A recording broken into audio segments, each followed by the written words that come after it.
A editora Árvore da Vida, visando a sustentabilidade das cooperativas neste momento de crise devido ao Covid-19, que causou a paralisação do trabalho dos comportores dinâmicos, fazendo com que uma grande quantidade de kits ficasse estocados nas cooperativas, vem promover entre as igrejas a força-tarefa Grão de Areia, onde cada irmão poderá dar a sua justa cooperação através da comportagem semidinâmica, adquirindo e semeando 4 kits de livros por mês. Assim, cada irmão e irmã colocará o seu grão de areia nesta força-tarefa e juntos vamos ajudar as nossas cooperativas a continuar desempenhando o seu trabalho tão importante para a edificação da igreja e para a propagação do Evangelho do Reino. Vamos aproveitar esta grande oportunidade que o Senhor está nos dando para todos semearmos a semente do reino. O tempo é hoje e a hora é agora. O Senhor conta com você. Faça já o seu pedido no serviço de literatura da sua localidade.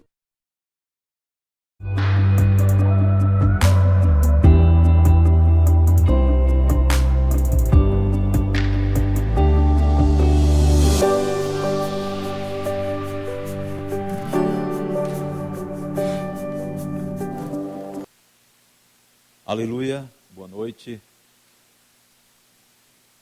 Meus irmãos, queridos irmãos e irmãs, estamos começando mais uma mensagem.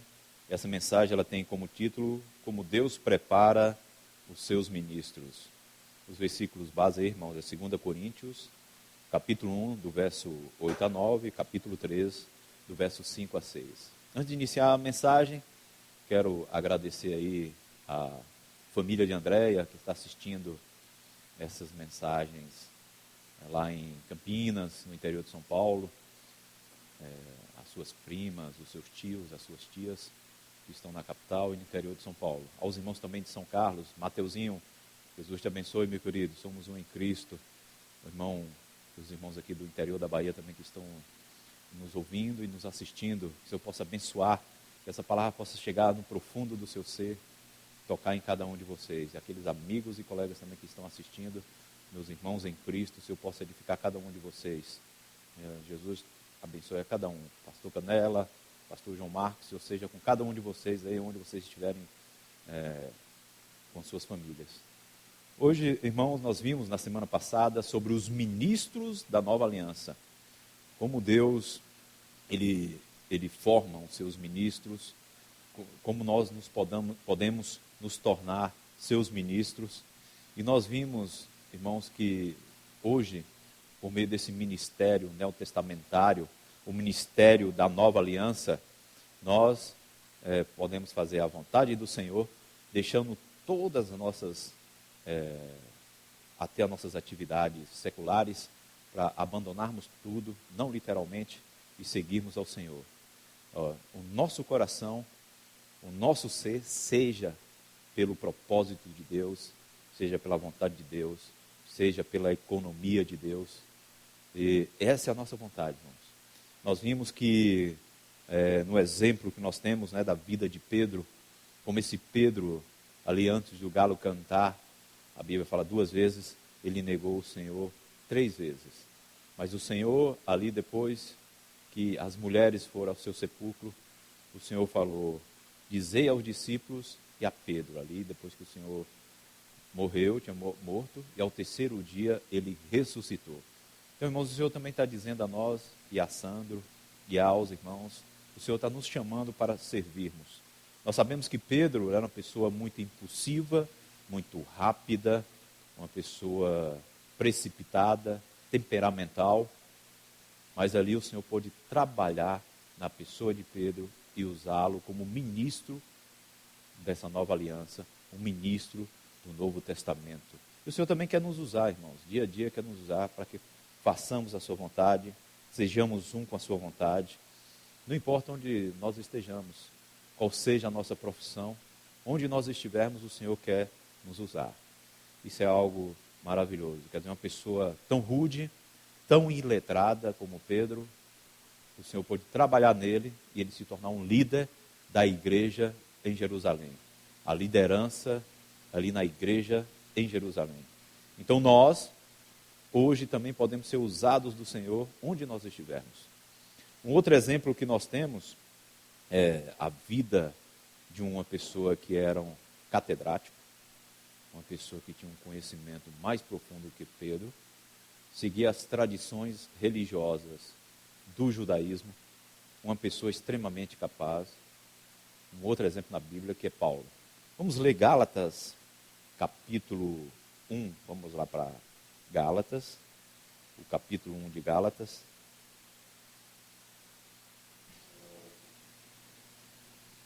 A partir do verso 11. Gálatas, capítulo 1, verso 11. Faço-vos, porém, saber, irmãos, que o evangelho por mim anunciado não é segundo o homem, porque eu não recebi nem o aprendi de homem algum, mas mediante revelação de Jesus Cristo.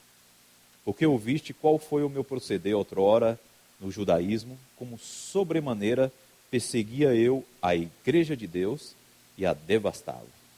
Então aqui mostra que Paulo, antes de ter a visão do Senhor ali na estrada de Damasco, ser capturado, cativado pelo Senhor na estrada de Damasco, ele era um perseguidor da igreja.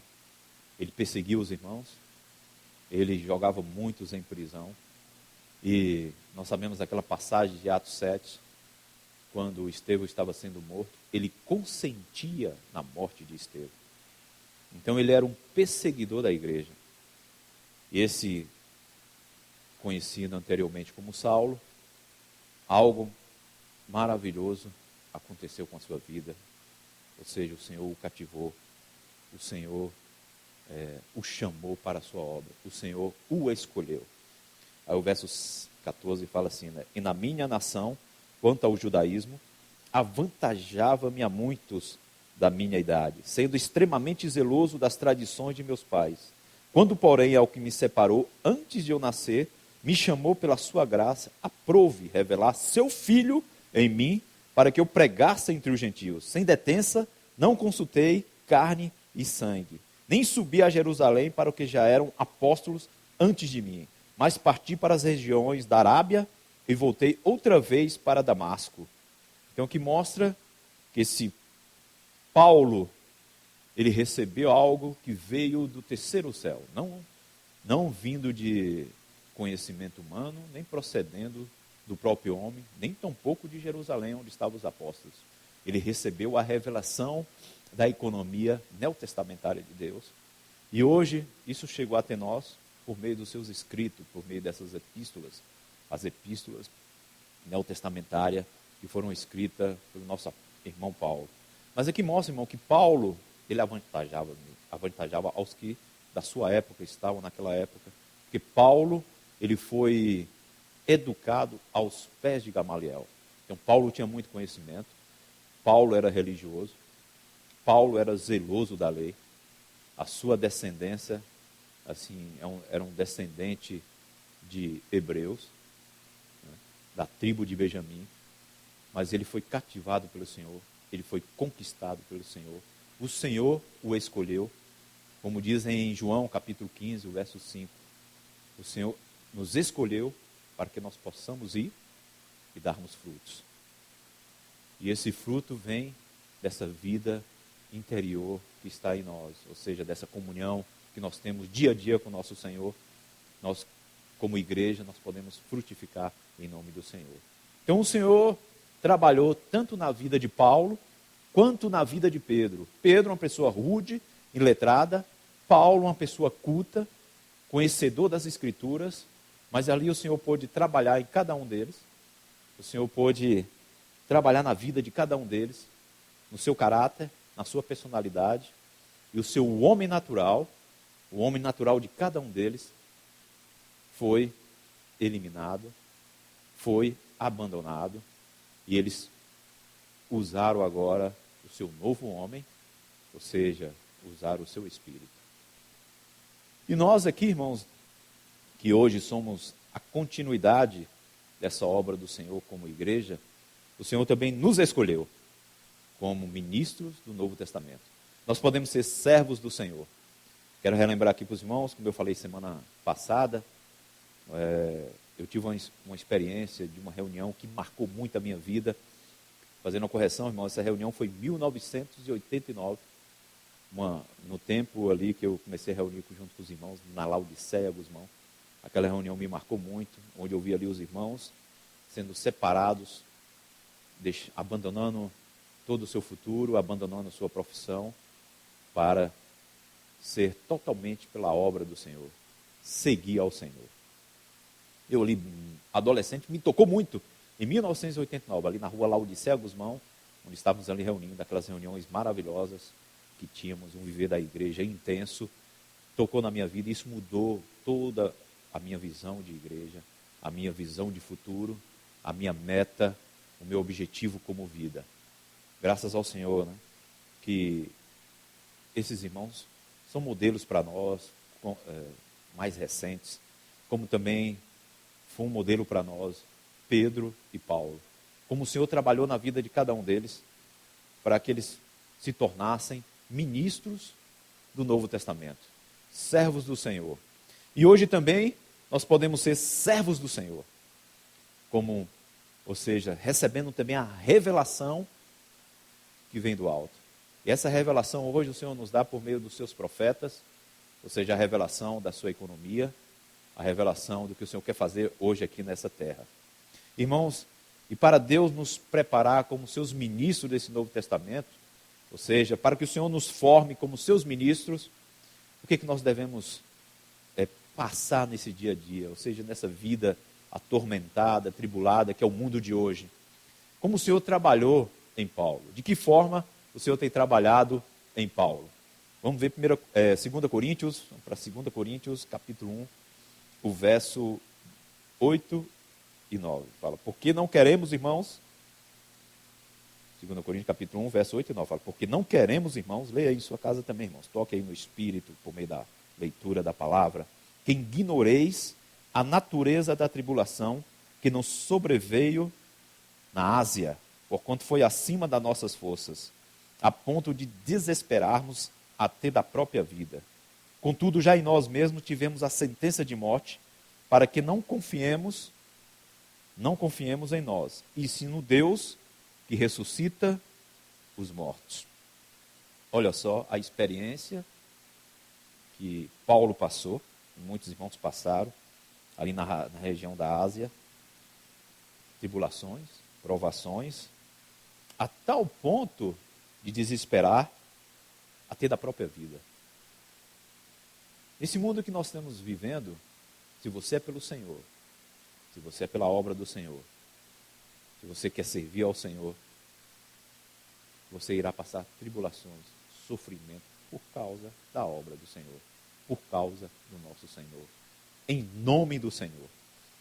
E eles passaram, porque o que foi operado na vida desses irmãos foi a cruz de Cristo. A morte do eu, a morte do ego, a morte do homem natural, para serem úteis ao Senhor, na obra do Senhor. Mas, irmãos, e hoje?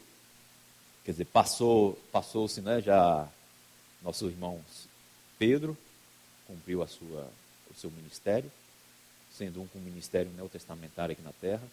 Também Paulo cumpriu o seu ministério, sendo um com o ministério neotestamentário aqui na terra. E nós? E nós hoje, irmão, como o Senhor pode formar-nos como ministros do Novo Testamento? A palavra ministro também é similar à palavra servo. Ou seja, o ministério é serviço, ministro é servo. Servo é para servir ao Senhor. Estamos aqui para servir ao Senhor. Estamos aqui para sermos servos do Senhor e servirmos uns aos outros. Vamos ler agora também o verso 12 de 2 Coríntios, capítulo 1. Fala, porque a nossa glória é esta, o testemunho da nossa consciência, de que com santidade e sinceridade de Deus, não com sabedoria humana, mas na graça divina, temos vivido no mundo e mais especialmente para convosco. Aqui tem uma palavra que mostra como tem que ser um ministro do Novo Testamento. Primeiro, um ministro do Novo Testamento tem que ter simplicidade. A palavra sinceridade aqui, em alguns manuscritos, significa simplicidade. Irmão, simplicidade, na verdade, é não ser complicado. Nós somos salvos, recebemos a palavra de Deus, onde alguém falou de Cristo para nós recebemos essa palavra de uma maneira simples. E nós ficamos loucos pelo Senhor. Aleluia! Você está louco aí em sua casa pelo Senhor ainda? Desde o dia que você foi salvo, recebeu a vida de Deus, Deus te transformou. E se você não recebeu o Senhor, você precisa agora invocar o nome do Senhor e crer nesse Senhor. De uma maneira simples. Simples é receber, sem nenhuma complicação na sua mente, no seu ser natural. Receber a palavra de Deus. Receba a palavra de Deus agora. A sua vida vai ser transformada. Então aqui nós podemos traduzir essa palavra como simplicidade. Então eu ficaria com santidade e simplicidade de Deus. Então, irmãos, nós temos que tomar muito cuidado para não rejeitar a palavra de Deus. Pois nós rejeitamos a palavra de Deus. E nós temos que tomar cuidado para não sermos corrompidos da nossa simplicidade. De que forma? Muitas vezes ouvindo palavras negativas, palavras que não são conformes, segundo a economia de Deus, segundo a fé, segundo o conteúdo da economia de Deus, que é a fé. E uma das experiências que eu passei com respeito a palavras negativas, e as palavras negativas, elas produzem em nós a morte. Que morte é essa? É a morte espiritual.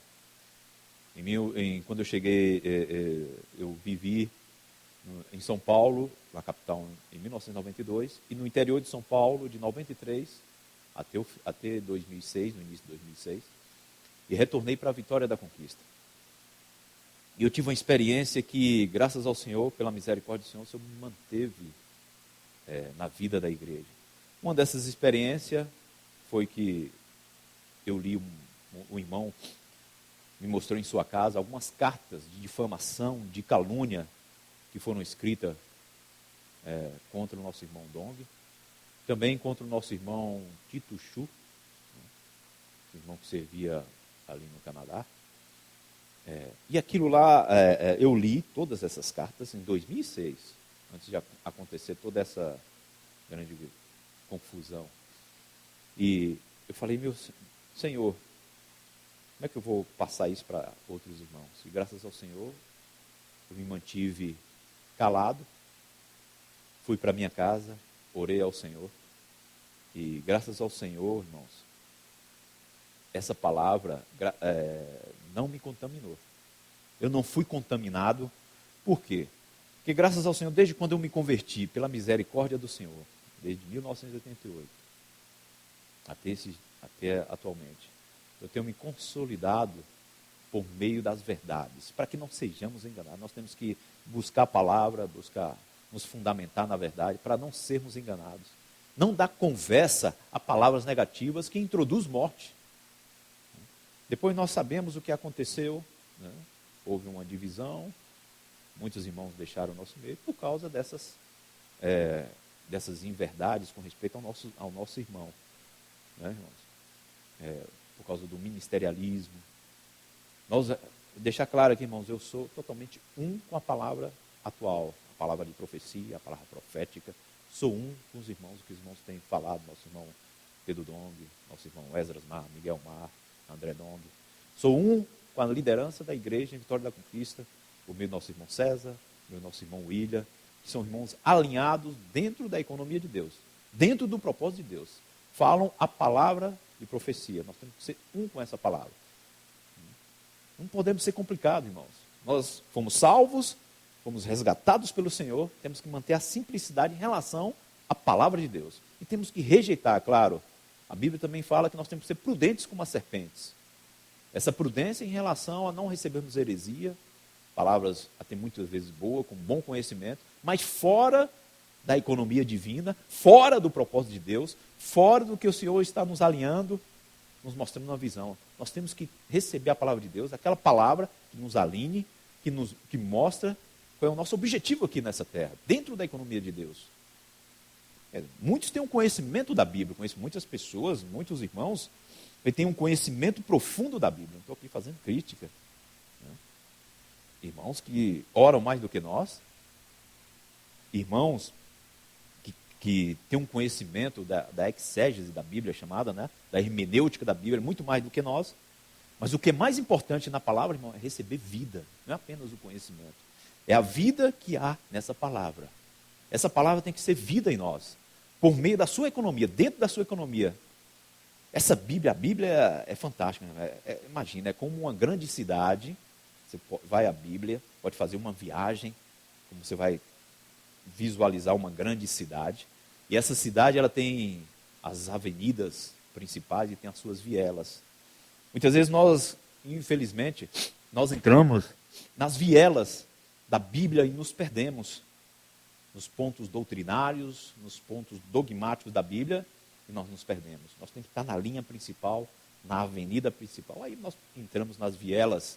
E essa linha principal, essa avenida principal, é a economia neotestamentária de Deus. É o propósito de Deus, é o plano de Deus. Economia, irmãos, economia é plano, é propósito. É o que Deus tem proposto em sua Bíblia. E graças ao Senhor, hoje, por meio dessa maravilha que é a palavra de Deus, por meio desses irmãos, o Senhor tem nos alinhados dentro da sua palavra. Nós temos que ser praticantes de tal palavra, sermos um com essa palavra, obedientes a essa palavra. E para isso nós temos que sermos simples, sairmos da complicação. Graças ao Senhor, o Senhor me manteve reunido junto com os irmãos. Isso é misericórdia do Senhor. Isso não vem de homens, né? Eu, graças ao Senhor, também não contaminei nenhum irmão. Fiquei comigo mesmo na minha oração, orando aquela situação, analisando aquelas cartas, mas vendo que, Senhor, eu quero ser um com o Senhor. Né? Porque aqueles irmãos, eles têm um testemunho, um viver, como nosso irmão Dong, como esses irmãos, eles vivem em Cristo, eles praticam a palavra. Entendeu? E o lugar onde nós estamos, irmãos, essa é a visão que nós temos que ter. O lugar onde nós estamos é uma escolha não de homens, mas de Deus. Assim como Paulo, lembra? Paulo, ele foi escolhido pelo Senhor. Não foi uma escolha humana. Você também foi escolhido pelo Senhor, o Senhor te chamou, te escolheu e nos deu uma visão maravilhosa. Que é a visão do quê? Uma igreja e uma cidade. Esse é o nosso terreno. Isso nós pregamos. Você imagina o que é essa uma igreja e uma cidade? Imagina, tira todos os prédios de Vitória da Conquista. Todas aquelas pessoas que não creem em Deus de Vitória da Conquista. Sobra o quê? Os cristãos, aqueles que creem, que são salvos. Essa é a igreja nessa cidade.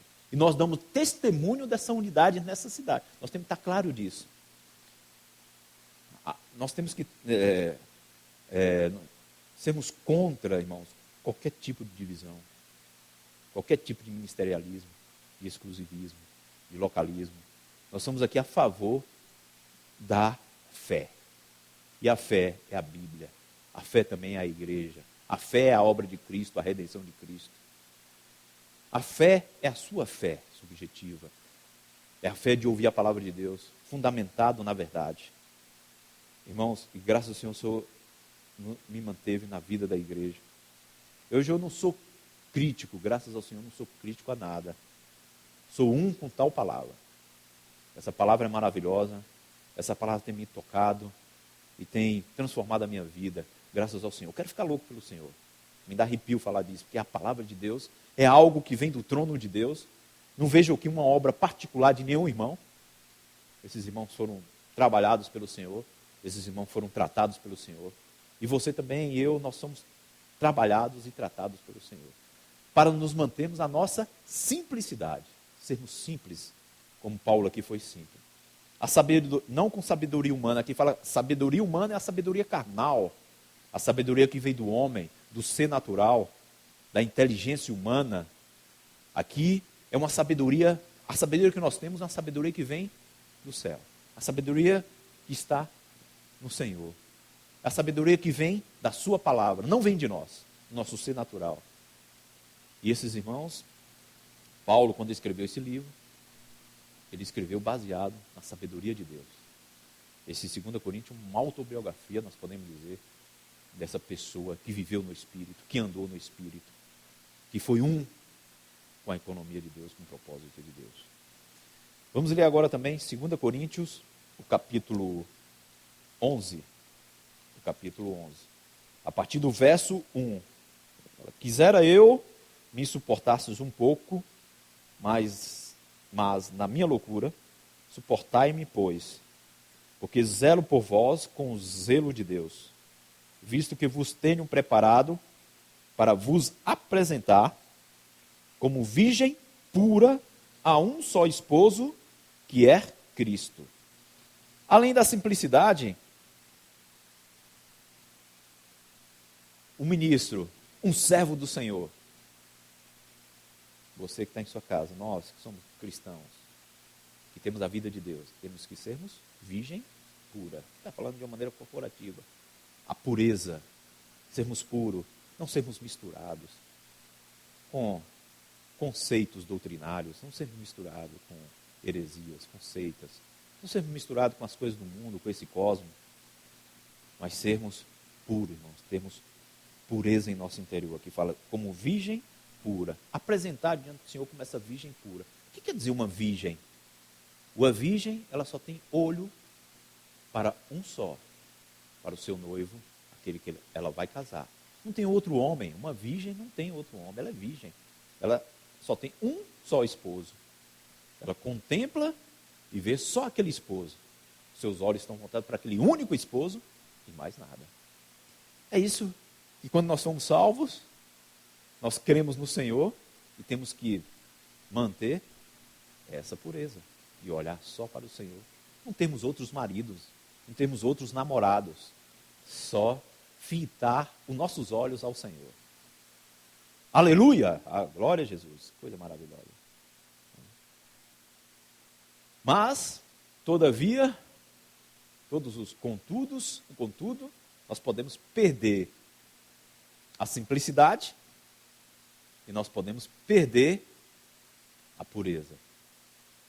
Nós podemos hoje nos tornarmos pessoas complicadas, críticos da palavra de Deus, críticos de que nós temos ouvido, e isso ocasiona, tem como efeito algo muito negativo em nossa vida, a morte espiritual.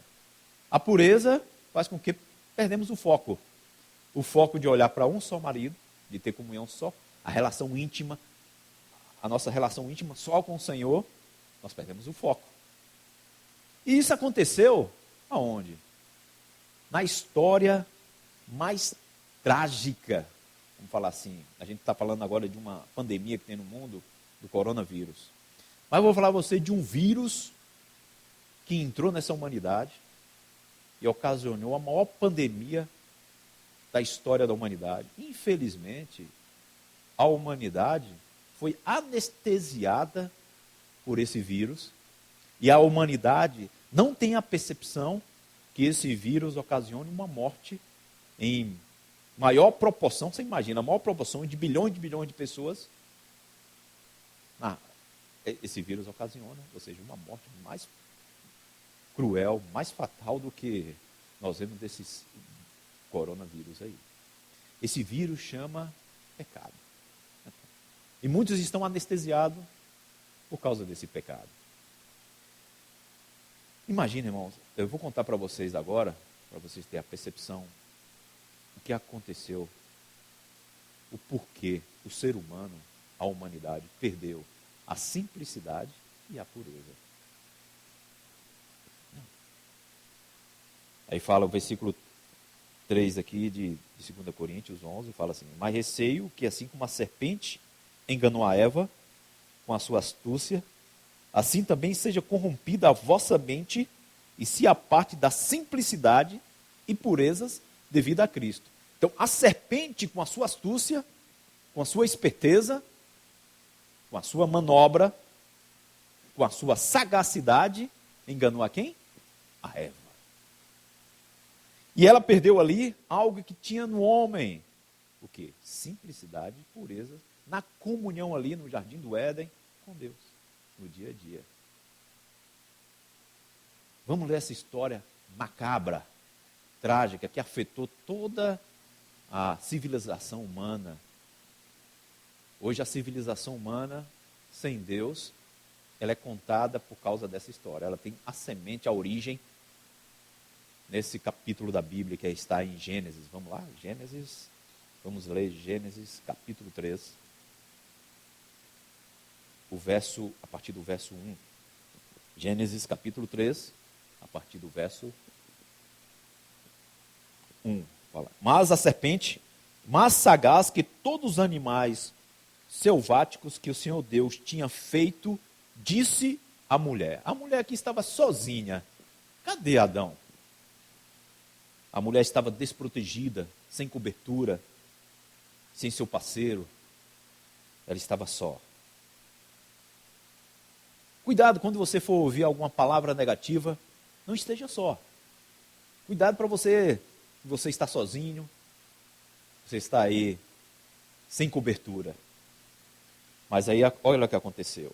É assim que Deus disse: não comereis de toda a árvore do jardim. Aqui tem uma interrogação. O Senhor tinha falado ontem que todas as árvores frutíferas que tinham no jardim do Éden, tanto Adão e Eva poderiam comer. E principalmente da árvore da vida. Eu não sei que período, assim, o tempo, que a Bíblia não mostra, desde a criação do homem até a queda do homem, qual foi o período, né? Mas imagina, Deus diariamente ia, na viração do dia, ter comunhão com Adão e Eva. Todos os dias. Deus que estava lá na comunhão, para direcionar o homem como administrar o jardim, como guardar o jardim, como cultivar o jardim. Tudo dentro de uma direção divina, segundo o padrão de Deus, segundo essa direção de Deus. Mas aqui há algo que acontece, irmãos. A serpente coloca uma interrogação na palavra que Deus tinha falado. Você pode comer de todos os frutos, mas, como é que ele fala aqui? Não comereis de toda a árvore do jardim, respondeu-lhe a mulher. Do fruto das árvores do jardim podemos comer, sim. Mas do fruto da árvore que está no meio do jardim, disse Deus, dele não comereis, nem tocareis nele, para que não morrais. Então a serpente disse à mulher: é certo que não morrereis. É um mentiroso também, essa serpente. Porque o Senhor falou que ia morrer. Ele falou: é certo que não morrereis. A serpente está dizendo que não vai, né? Que não morrereis. Mas o Senhor falou que vai morrer. Se você comer da árvore do conhecimento do bem e do mal, o resultado é morte. Porque Deus sabe que no dia em que dele comerdes, vos abrirão os olhos, e como Deus, serei conhecedores do bem e do mal. Aqui, os olhos naturais, os olhos em relação ao discernimento humano, começam a ser abertos. Isso naturalmente, relacionado com a alma do homem. Não, o que tem que ser aberto é nossos olhos espirituais para termos discernimento do que é morte e do que é vida. O homem aqui seria agora um conhecedor do bem e do mal. Mas de acordo com uma vida na qual ele não deveria ter.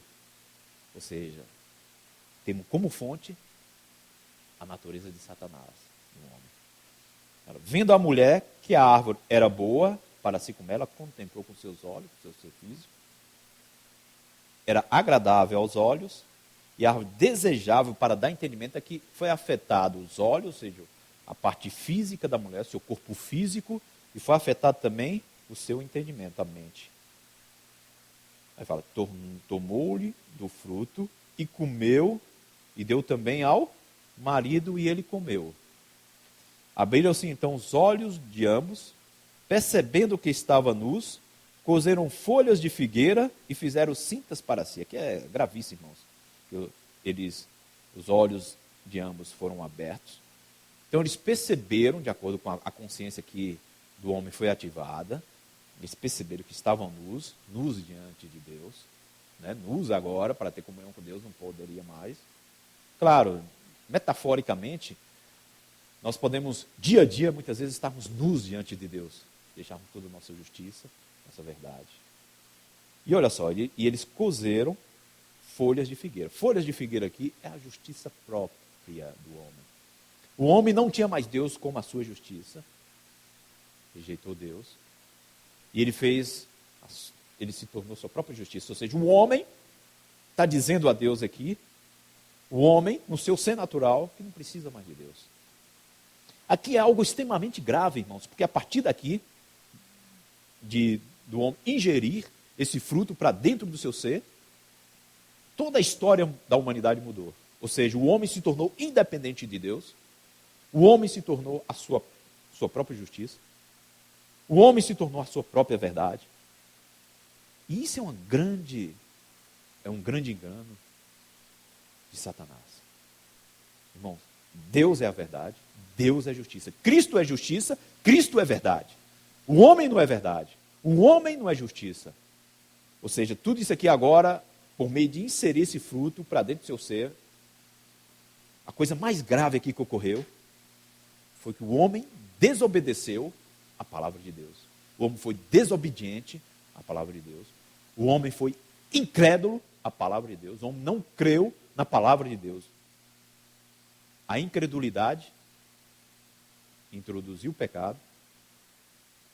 E o pecado introduziu a morte. Todos pecaram e carecem da glória de Deus. Então, todos os seres humanos, religiosos, judeus, gregos, bárbaros, citas, quem for, está dentro dessa humanidade agora caída. Ou seja, todos pecaram e carecem da glória de Deus. E o salário do pecado, como diz em Romanos, o salário do pecado é a morte. O resultado disso é a morte. Então o homem aqui, seus olhos foram abertos, cozeram folha de figueira, algo que murcha, uma justiça que perece. Aí Deus foi ao encontro desse homem. Aí você fala, poxa, Deus foi ao encontro para condenar o homem. Mas aqui fala, quando ouviram a voz do Senhor, Deus que andava no jardim pela viração do dia, esconderam-se da presença do Senhor Deus, o homem e sua mulher, por entre as árvores do jardim. E chamou o Senhor Deus ao homem e lhe perguntou, olha que coisa maravilhosa, onde estás? Então o homem que tinha a presença de Deus dia a dia, agora o homem, por estar na situação de pecado, de incredulidade, de desobediência à sua palavra, de dúvida, aqui Satanás colocou uma dúvida na palavra de Deus, tome cuidado com aqueles que colocam dúvida na palavra de Deus. E o Senhor perguntou à mulher e ao homem, naquele dia, que o Senhor foi ao encontro de Adão e Eva, onde estás? O Senhor pregou o evangelho, o Senhor não condenou, agora vocês estão condenados, vocês não quero mais vocês aqui, tal, mas onde estás? O Senhor diariamente fala conosco e a você aí em sua casa. Esse é o vírus que entrou no homem e causou uma pandemia mundial, quer dizer, todos estão morrendo, uma morte física, afetou o corpo do homem, ele morre fisicamente. Ou seja, esse homem está envelhecendo em suas células, cada dia morrendo, ele está morrendo fisicamente. Mas algo mais grave, mais terrível aconteceu. Você também morrerá eternamente. Essa semente do pecado dentro do homem produz uma sociedade independente de Deus. Nós podemos ver o resto da Bíblia aqui, por meio do primeiro nascimento da cidade nessa terra. O cosmos surgiu a partir daqui. O cosmo, a palavra cosmo, em grego significa um mundo sistematizado. Esse mundo criado por Satanás é a educação, o conhecimento, tudo que você vê, alta tecnologia, esse mundo do trabalho, esse mundo da ansiedade. Quer dizer, o cosmo foi gerado pela vida do homem, ou seja, que afetou o ser do homem. E agora, esse homem tem uma vida independente de Deus. Criou uma vida moderna e pós-moderna hoje, independente de Deus, dizendo a Deus, não queremos a Ti, não precisamos de Ti, não precisamos de você como nosso sustento, você como o nosso desfrute, a nossa alegria, a nossa diversão, a nossa segurança. E aí? Essa é a tragédia da vida humana. Você não está percebendo isso nos dias atuais? Essa é a tragédia de toda a sociedade, dessas cidades de hoje mais modernas, ou seja, são cidades independentes de Deus. Mas esse Deus maravilhoso, esse Deus misericordioso, esse Deus gracioso, Ele não desiste do homem. Ele não desiste de você. Ele não desiste de mim. Esse Deus, Ele vai ao seu encontro. Ao verso 10 e 11, do capítulo 3 de Gênesis, fala, ele respondeu, ouvi a tua voz no jardim, porque estava nu, tive medo e me escondi. Esse é o resultado da queda. Ficaram nus, perderam essa intimidade com o Senhor, ficaram com medo e se esconderam. Perguntou-lhes Deus, o que te fez saber o que estava nu? Comeste da árvore de que te ordenei que não comesses?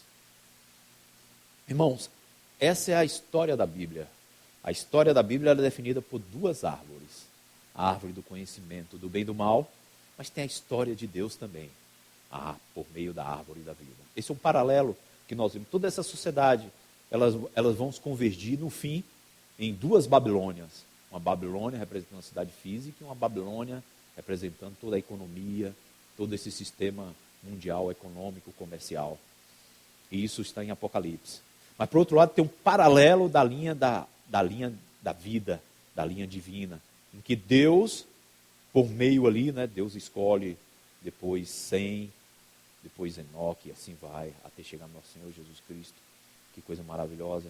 E o Senhor, novamente, Ele faz com que esse homem, que se tornou independente, por meio da sua alma, interessante, irmão, gerou dentro da alma do homem o ego. E o homem se tornou, ou seja, a sua própria justiça, a sua própria verdade. O homem vive agora por si mesmo. Eu defino o meu futuro, eu defino o que devo fazer. Ou seja, o livre-arbítrio do homem foi contaminado por essa queda. Ou seja, Satanás, o homem é guiado hoje por essa natureza satânica dentro dele. Mas Deus, Ele quer o homem. Deus, Ele quer buscar o homem. Deus, Ele não desiste do homem. E nós podemos ver esse Deus não desistindo do homem. Vamos ler aqui, Gênesis capítulo 2, o verso 18 fala, disse mais o Senhor Deus, não é bom que o homem esteja só, far-lhe-ei uma auxiliadora que lhe seja idônea. Então o Senhor aqui disse que não era bom que o homem esteja, na sua criação, quando Deus criou o homem, Deus primeiro fez Adão, e de Adão saiu Eva. Deus não queria que o homem ficasse só. Vamos ler agora também João, capítulo 17, o verso 24. João, capítulo 17, o verso 24. Fala assim. Fala, Pai, a minha vontade é que onde eu estou, estejais também comigo os que me deste, para que vejam a minha glória que me conferiste, porque me amaste antes da fundação do mundo. Aqui nós tínhamos um conceito, irmãos, que quando Deus criou o homem, Deus, Ele estava só nesse universo, antes de criar o homem. Esse é um conceito errado, errôneo que nós tínhamos. Nós podemos ver dentro da palavra que esse Deus, Ele tinha um relacionamento harmonioso, perfeito e amoroso com o Filho, ou seja, com a Trindade. Vamos ler agora, para confirmar isso, Provérbios, capítulo 8. Aleluia! Glória a Jesus. Provérbios, Jesus é o Senhor. Capítulo 8, verso 22. Vou ler aqui para vocês, irmãos, se eu posso acompanhar. O Senhor me possuía no início de sua obra, antes de suas obras mais antigas.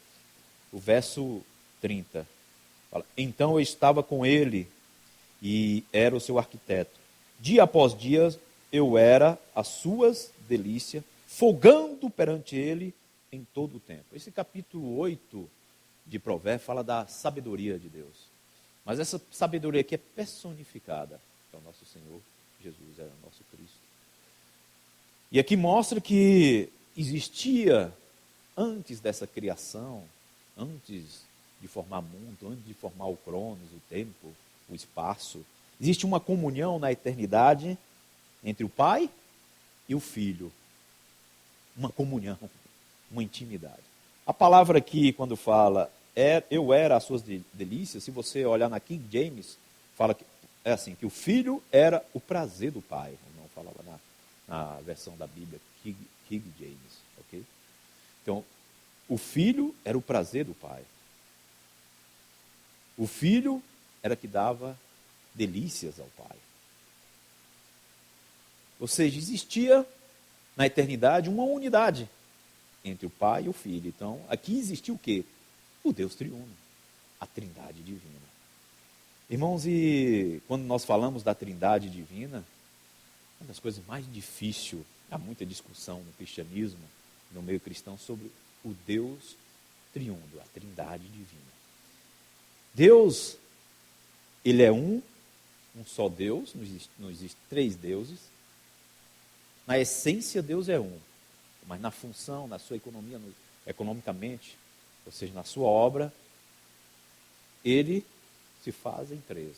Muitas vezes, muitos usam o termo que são três pessoas, mas eu pessoalmente não gosto muito desse termo. Mas na verdade, é um só Deus, tem três formas distintas. Não confundir com o modo de aparição. Muitos acusaram, muitas vezes nosso irmão Lee, de modalismo, mas não tem nada a ver. Não sendo três modos de aparição distintas. E isso é heresia. Na verdade, Deus é único. Mas na sua obra, ele se faz três. O Pai, irmãos, é aquele que é a origem de todas as coisas. Ele é a fonte de todas as coisas. Ele é o começo de tudo. Antes de existir tempo, antes de existir espaço, nós temos o Pai, o Filho, o Espírito unido. Uma só unidade. Mas quando no tempo Deus fez aí toda a sua criação, ele enviou o seu Filho para executar o seu plano de salvação. E isso nos alcançou. Aleluia, glória a Deus. O Filho, ele fez a obra de redenção, ele executou o que o Pai tinha planejado. Aí esse Filho morreu, ressuscitou e ascendeu aos céus e tornou-se o Espírito que dá vida. E agora nós temos o Espírito dentro de nós, o Espírito, e esse O Espírito é que transmite o que o Pai planejou e o que o Filho executou. Que maravilha. O Deus triuno, eu gosto muito de um exemplo que está no livro da Economia de Deus, do irmão Whitney Lee, que fala assim, que é como uma melancia. Uma melancia, coisa simples. Você tem uma melancia e você quer comer aquela melancia. Eu gosto muito de melancia, é nosso irmão André. Sempre a gente tem um churrasquinho na casa dele, a gente sempre parte umas melancias para a gente, muita saudade dessa melancia lá na casa do nosso irmão André. Aleluia, irmão, somos um, querido. Então o que acontece? Lá, você quer comer aquela melancia, o que você faz? A melancia como um todo é o Pai. Olha, imagina, o Pai, é aquela melancia na sua totalidade, completa. Aí você vai repartir em porções, em pequenos pedaços, essa melancia. Quem foi partido por nós? Que foi repartido por nós, foi o Filho. Aí você pega aquele pedaço e vai comer o suco daquela melancia, o fruto daquela melancia. Isso aí é o Filho. Então, olha só, é um só, mas três formas distintas. Mas é um só, a essência é a mesma. Isso é o Deus triuno. Então, o Deus triuno, irmão, como ele mostra na Bíblia, ele coexiste no tempo, parece que são três pessoas coexistindo, ali no batismo do Senhor Jesus, eles coexistem, mas eles também coinerem, a coinerência, ou seja, um está inserido dentro do outro, inere, um dentro do outro, um dentro do outro. E que coisa tremenda, esse Deus triuno, a Trindade divina, ele quer relacionar-se, pelo que a gente viu aqui em João 17, o Senhor quer relacionar com quem? Esse Deus triuno? Conosco. Com o homem, ou seja, Deus quer ser um conosco também. Como a Trindade é uma só, o Senhor quer ser um conosco. Então vamos ver porque o Senhor quer ser um conosco. Vamos lá. Gênesis capítulo 1, o verso 26. Gênesis capítulo 1, o verso 26. Fala assim, ó. Também disse Deus, façamos o homem à nossa imagem, conforme a nossa semelhança, versículo conhecidíssimo de todos nós, né? Tem ele domínio sobre os peixes do mar, sobre as aves do céu, sobre os animais domésticos, sobre toda sobre toda a terra e sobre todos os répteis que rastejam pela terra. Quero que os irmãos aqui percebam a palavra façamos, está no plural. Então ali na criação, quando Deus estava criando o homem, façamos, era o Deus triuno. Ele estava formando o homem. E como foi essa formação do homem? Como Deus nos formou? De que forma nós somos formados? Vamos ver, eu gosto muito dessa passagem que está em Gênesis capítulo 2, o verso 7. Fala, então formou o Senhor Deus ao homem do pó da terra. A palavra pó aqui, irmãos, é afar do hebraico. Significa terra, pó. Pó é terra. E terra é pó. Mesma origem, ok? Aqui, do pó da terra. A palavra homem aqui, ela tem uma similaridade também com solo, ok? Aí mais adiante ele fala, e lhe soprou, a palavra soprou aqui, para os irmãos ter, é nafak, certo? Nafak, é soprou. Fala, nas narinas, o fôlego de vida. Fôlego é nechamar. Do hebraico, nechamar. É a mesma palavra que está em Jó 33:4, o sopro, e Jó também 32, verso 8. Então, Jó 33, verso 4, e Jó 32, 8.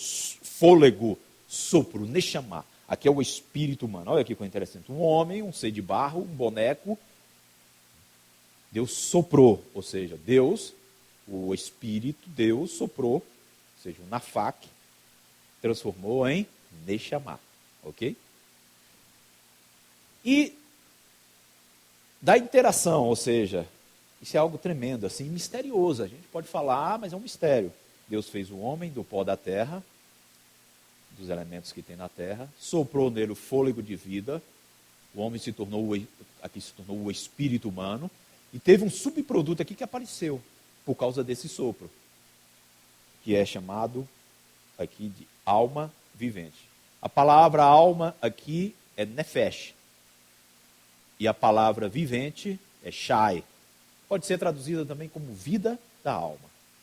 Então o homem aqui tem um nefesh shai, ou seja, o homem se tornou um nefesh shai. Ou seja, o homem se tornou alma vivente. Que coisa tremenda. Quer dizer, por meio do Espírito, do sopro de Deus, Deus soprou, o Espírito humano indiretamente produziu a alma no homem. E essa alma ela é única, você sabia ou não? Cada um de nós tem uma alma distinta do outro. A alma ela não é igual. A sua personalidade, a sua pessoa, a sua identidade é distinta um do outro. A sua impressão digital também é diferente, não tem a mesma impressão digital.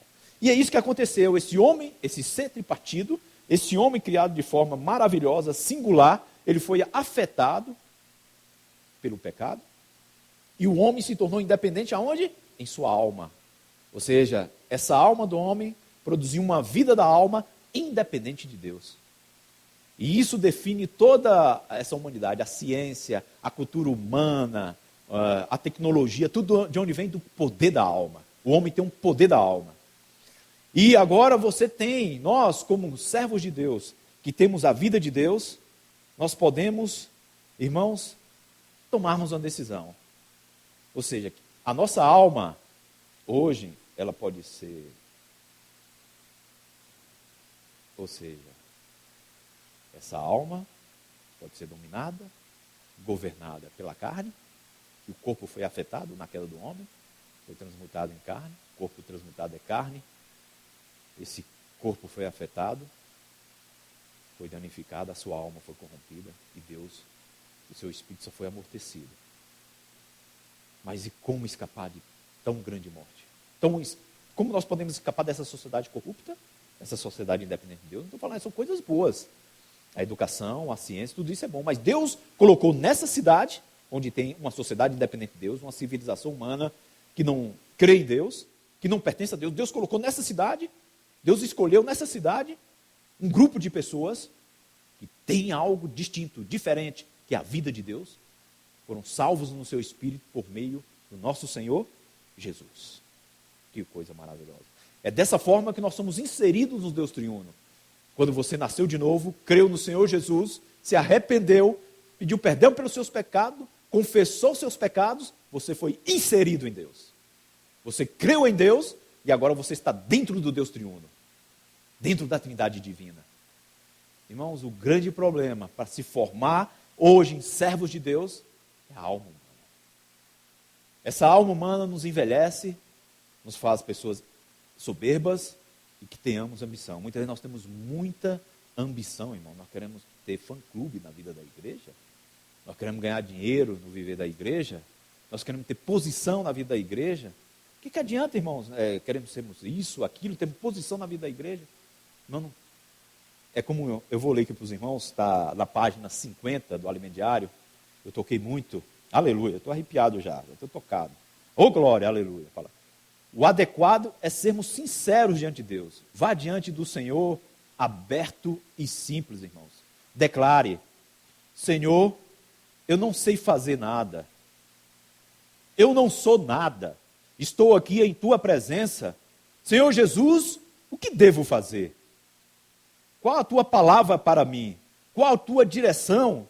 Ó Senhor Jesus, amém. É dessa forma, eu não sei nada, eu não sei nada. Ô, irmão, não estamos aqui para fazer uma obra particular, não estamos aqui para gerar algo de nós, que proceda de nós, que proceda do nosso ser. Nós queremos estar unidos ao Senhor por causa dessa misericórdia. Esse Senhor, hoje Ele é o Espírito, entrou dentro do nosso Espírito, mas o Senhor quer muito mais, irmãos. O Senhor quer que a nossa alma, por meio da liderança da mente, seja liderada pelo Espírito.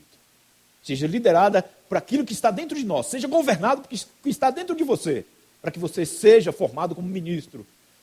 A formação de um ministro depende disso. Ou seja, a sua mente, a sua alma, ser colocado no Espírito. Nós somos enganados, nós somos ludibriados, nós perdemos a simplicidade, nós perdemos a pureza, porque nós somos cheios de nós mesmos, somos complicados. Falo isso por mim mesmo. Muitas vezes críticos à palavra, crítico ao que o Senhor tem falado por nós, críticos, irmãos, com respeito à vida da igreja.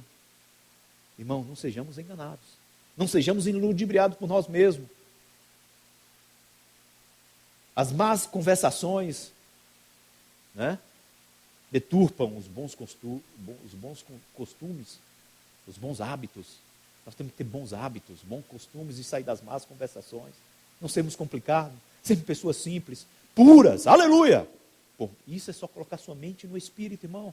Você decide agora, o Espírito está dentro de você, ela é mais forte do que está na sua carne. Então vamos lá, irmãos.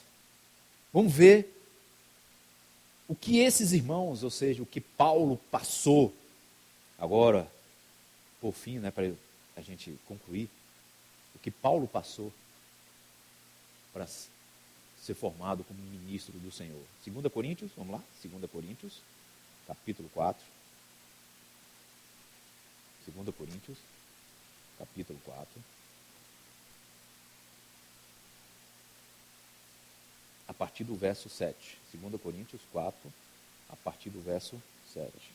Fala assim: temos, porém, este tesouro em vasos de barro, para que a excelência do poder seja de Deus, e não de nós.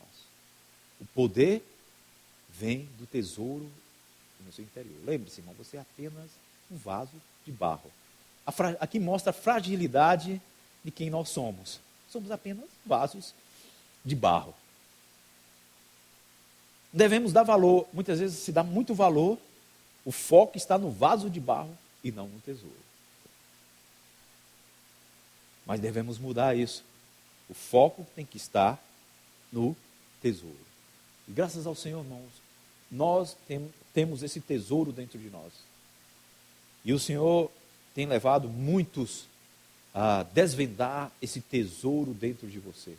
Por meio de quê? Por meio de algumas práticas que eu sou que são tremendas, que é a comportagem dinâmica, tem levado vida para todos nas ruas, no centro da cidade. Muitas pessoas em depressão, até em estado de situação de morte e suicídio, foram salvos por meio dos irmãos orarem por elas. Outra ferramenta maravilhosa que o Senhor tem usado, né? Aquele tempo tinha uns treinamentos de tempo integral, hoje o Senhor avançou muito mais por meio do CEAP, né? Esse centro de aperfeiçoamento para a propagação do Evangelho. Esse CEAP visa fazer com que esses irmãos, esses jovens, né, graças ao Senhor que deram a sua vida por um tempo ao Senhor, possam expandir o Evangelho para toda uma região onde eles estão, para por todo esse país. E também gerarem líderes para cuidar de outros, gerarem líderes para o grupo familiar. O CEAP é maravilhoso. O CEAP muda o caráter das pessoas, transforma. E outra ferramenta poderosíssima, e que eu tenho uma experiência com respeito a isso, que é o Instituto Vida para Todos. Quando eu estava lá na Espanha, eu não tinha muito tempo de reunir. Eu estava na região onde muitos irmãos que estavam lá não tinham essa visão que nós temos de uma igreja, uma cidade e tal, né? As mesmas palavras que nós ouvimos hoje. Então, qual foi a minha salvação? Rádio Vida para Todos, Instituto Vida para Todos, que me dão as mensagens das conferências regionais, nacionais, internacionais. E Rádio Vida para Todos, ali você ouve o alimento diário todos os dias. Todos os dias você está ouvindo hinos, música, e isso faz nos trazer para onde? Para o nosso, nos leva para onde? Coloca a nossa mente aonde? A nossa alma onde? No Espírito. Ok? E aqui fala, em tudo somos atribulados, porém não angustiados. Nós somos atribulados, passamos por, esses irmãos, como Pedro, Paulo aqui, passou por muita tribulação, como na Ásia, mas ainda não ficamos angustiados em nossa alma, quando você está no Espírito.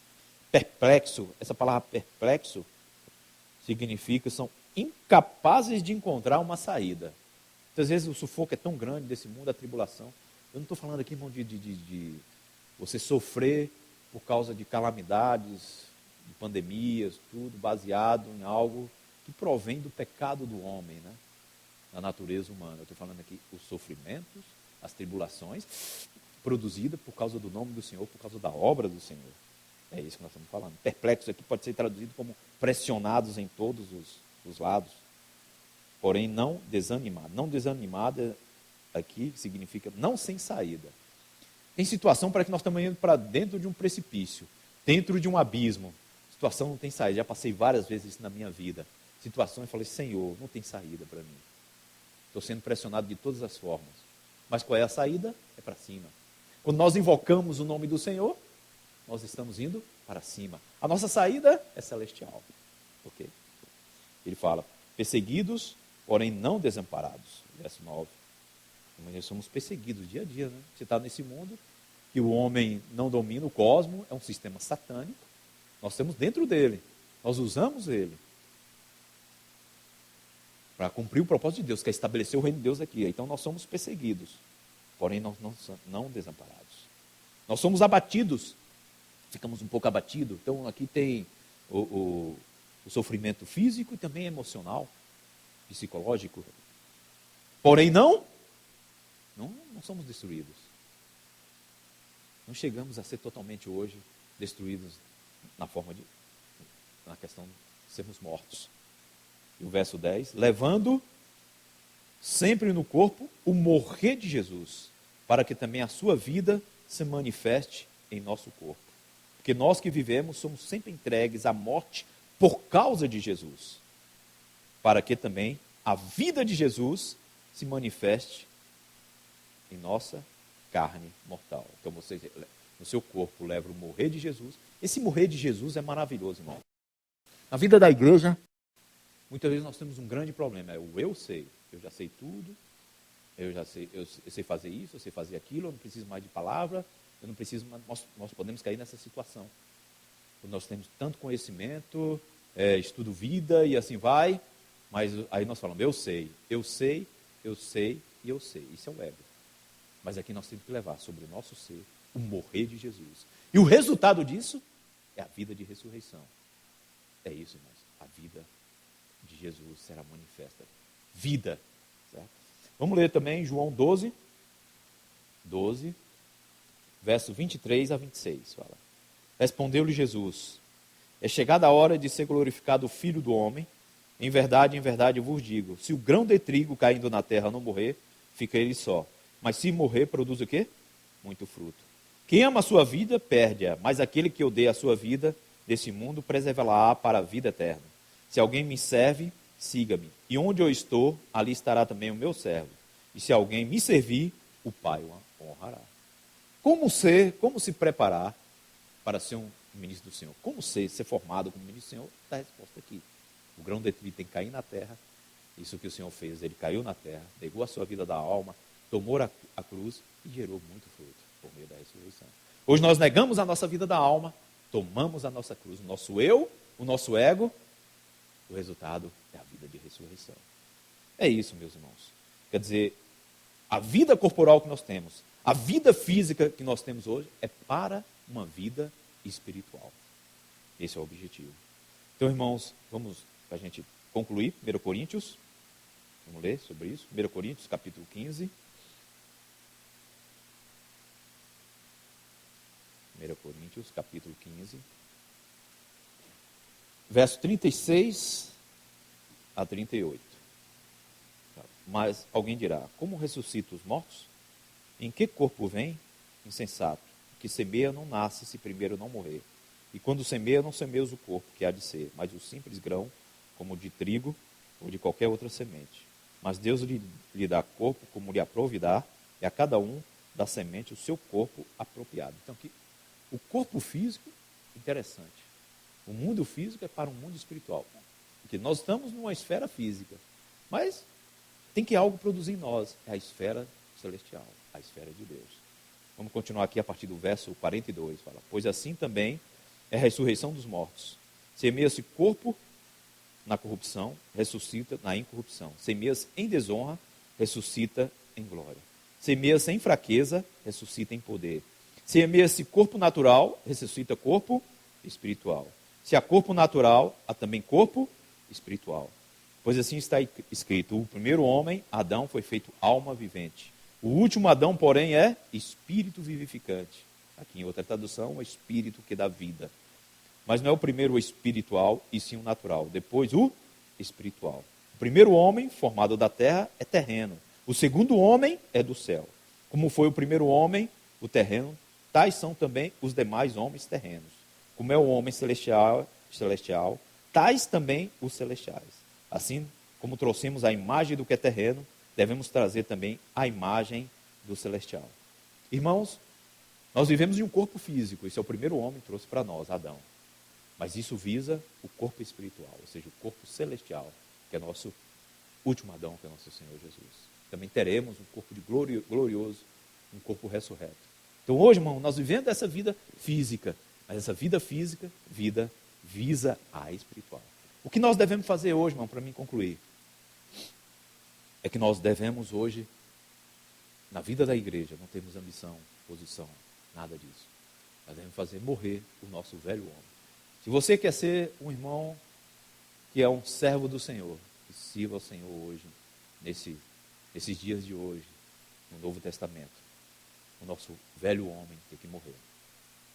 Muitas vezes nós queremos não mais servir ao Senhor, como o irmão Pedro Dong teve as suas experiências de muitas vezes querendo se rebelar contra o Senhor, querendo no seu desejo ir contra aquela experiência que os irmãos viram no alimento diário, de se rebelar contra o presbítero, mas ele foi diante do Senhor. E o Senhor mostrou para ele que a igreja é maior do que ele. A igreja, irmãos, é maior do que nós. Tive muita experiência como essa em São Paulo, muitas vezes. Um dia estava em uma reunião, aí os irmãos ali na frente desfrutando, o irmão falou, vai para o fundo. Se você quiser continuar aqui, você vai lá para o fundo. Eu fui para o fundo. Fiquei lá, não briguei com ninguém, discuti, continuei. Em São Carlos, muitas vezes, eu depois fui para São Carlos em 1993. Depois disso, eu fui tirado, os irmãos ter a ideia de todos os serviços que tinham ali na igreja, no local. Serviço de jovem, serviço de criança, serviço das mensagens, eu fui tirado de tudo. Mas, irmão, eu ali no meu ser, orei ao Senhor e continuei reunindo com os irmãos. Porque eu estou na igreja não por causa de homens, mas por causa do Senhor. Quer dizer, a gente passa situações, eu passei também em conquista, muitas situações, né? Mas eu sou um com os irmãos. Eu vou continuar reunindo, desfrutando o Senhor. Porque, irmãos, o que nós temos que tomar cuidado é com palavras negativas. Palavras que não nos edificam. Continuar reunindo, sendo um com os irmãos. Como nossos irmãos que estão na nossa frente, na liderança da igreja, nosso irmão César e o William, que são alinhados dentro da economia de Deus. Eu sou um com esses irmãos porque eles estão alinhados dentro do propósito de Deus, sendo um com a palavra fundamental e a palavra profética. Somos um, irmão, com essa palavra. Sejamos simples, puros na vida da igreja. Que Jesus possa te edificar em sua casa, nessa situação de tribulação, né? Situação de pandemia, mas o Senhor te edifique, você e sua família, por meio de invocar o nome do Senhor, sendo simples e puros. Aí sim, negando a sua vida da alma, você se tornará um ministro do Novo Testamento. Jesus ao Senhor, o Senhor te abençoe, você e família. Jesus seja com cada um de vocês. Amém.